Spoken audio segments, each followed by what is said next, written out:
episode of Geriatric Mum. Basically all the maths Mia knows is from Numberblocks. It's genius. Geriatric Mum's here. Ding, ding, ding. Ooh. Socially distancing.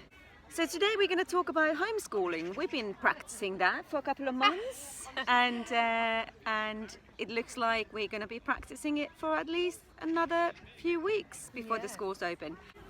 Okay, so the homeschooling with Noah, I can say that it has been pretty tough. So we've divided it so that I supposedly do the reading and writing and Paul does all the maths. Now, of course, Paul is very good at maths and so is Noah. So maths is going really well, reading and writing not so good. But things that we've done a lot of baking because it's a nice activity, and then we can sort of dwindle in a little bit of reading, hand-eye coordination, sort of understanding the world around you, talking about ingredients, learning new words, and of course reading as well. So what we do is we do a very simple recipe and then he will read it and then we'll sort of attempt to write it as well. The writing bit hasn't been so successful. How about you, Lena? What's your best success story? For us, the homeschooling, we have good days, we have bad days. Some of the bad days we try to do more fun stuff, like we do little science experiments. If you haven't tried white wine vinegar and baking powder and food coloring, you get like a little volcano out of it. I think with reading and writing, because they're so little, they need a bit of tricking. We have these magnetic letters that we have on a fridge. There's like shitloads of them.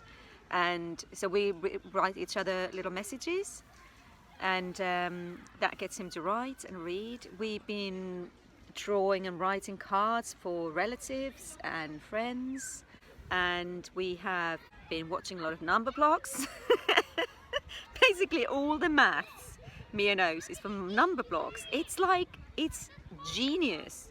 One and another one is two and Another one is three. That's me. It's amazing. So another thing that we've done, we do a lot of secret maps, like treasure maps. Sort of bit of, I don't know if you saw the episode where we did the Easter egg hunt, which was my favourite day of the whole lockdown, probably. So he really enjoys making maps, writing down instructions, even doing a little bit of maths, saying, okay, how many steps do you need to do? And then sometimes you have to walk backwards and then you find a rock or something. So treasure maps have been a success. You can do them inside the house or you can do them in your tiny stamp-sized garden as well. Just make them go around circles. What does he find? A rock. Is he happy with that? Yeah, he is. I think it's the map.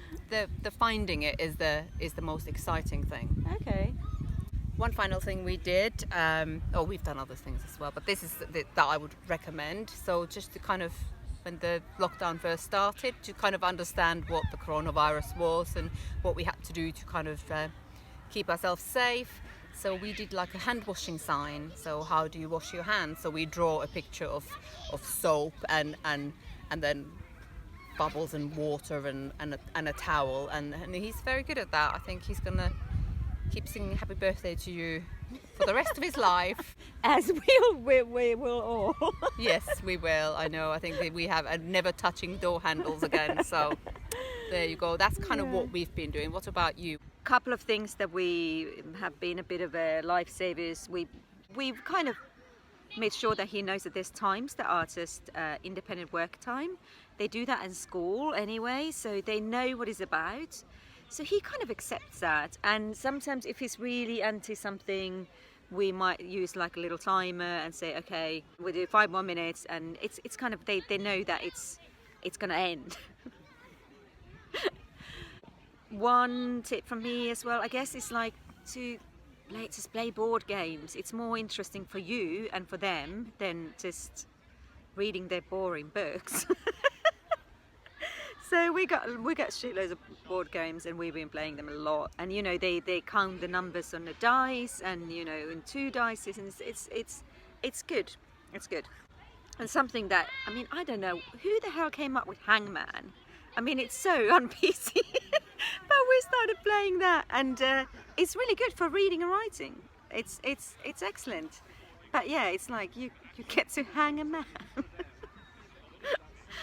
They might be a little bit young still, but Ben is absolutely adamant to teaching Mio poker. And I think that is quite a good one for a little bit older kids. I mean, you know, if you're not into math, but you are into gaming and gambling, just get... Gamble responsibly. Yeah, I mean, poker is it's great for maths.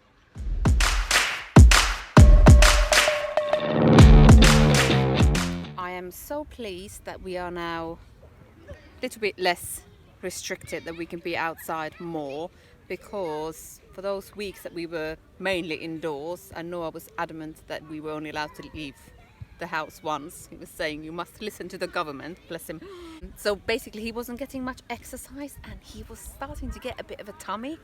And yeah, as a nutritionist specialising in children's healthy diets, that is not something that I say lightly, but it was just so impossible. So, you know, I did all that stuff that we say not to do, so rewarded with food and sweets and all that crap. But now he's back outside running, so I'm hoping that my mum fail is just a temporary one. What about you? I think that kind of not leaving the house thing is some kind of psychological thing as well, because maybe they've been a bit concerned, and just, you know, us telling them not to go close to people, and it might have something to do with that as well, because we definitely had that as well.